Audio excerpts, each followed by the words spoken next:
The difference between a guy that women find attractive and the guy that women will not even give a second is their mindset, the way they think, the stories that we keep telling ourselves on a daily basis. Things like, oh, I'm gonna walk up to this woman either way and just start a conversation and see where it goes. Now, that's being open-minded. It's approaching things and situations you want in life with a positive attitude. The stories we tell ourselves will either empower us or disempower us. This applies to relationships, money, or whatever you engage in life. Its success or failure is determined by the mindset, by the attitude, by the story that you approach whatever situation with. Now, with dating, we find that guys who are successful with women, they always approach a situation, they always approach a woman from a standpoint of knowing their value, knowing what they're bringing forth or what they're bringing to the table.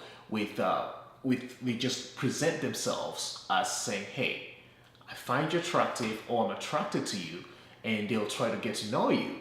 And if they feel that chemistry, or if they feel that you also reciprocate that, they'll try to make something happen.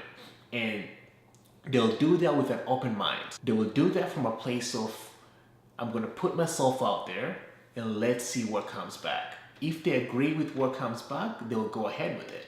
If they see that the interest or the value is not being taken well by the other person, they're willing to walk away. I'm not saying that they will always get what they want or they will not get rejected. I find that men that are successful with women, even if they do get rejected, they never take that shit personally. They'll say, "Hey, it just happened to be that way. She doesn't find me attractive, but that does not mean I'm not attractive as a person. It's just that her and I were not compatible, and that's about it." However, for a guy who is not comfortable with women, for a guy who is not used to dating the women that he likes, most times you'll find that they'll attach a certain disempowering story towards them, let's say, getting rejected. It might say, "Hey, my dad was not there in life, so I was not taught how to be a man," or "My mom did this and that, so I decided I had this thought about women." There's always this story that we attach to each and every event, and that story can be empowering, which will take you to do and create relationships that are more meaningful, or it can be disempowering to a point where it will make you avoid creating relationships, or even if you create relationships, they'll be toxic. I want you to be aware of the stories that go on in your head. Are they serving you well? Be curious about them. Open them up. Become a scientist. Say, "Hey, I have this thought that, let's say, I'm poor, or I'm not attractive enough." Or another thing that men tell themselves a lot is, she's out of my league. I fucking hate that. I want you to sit with that thought. Open it up. Become a scientist. Become curious. Where did this story come from? What's the origin of this story? Oh, it was taught to me by my mom, saying that I had a crooked head, or I had my teeth were this way, so girls will not like me.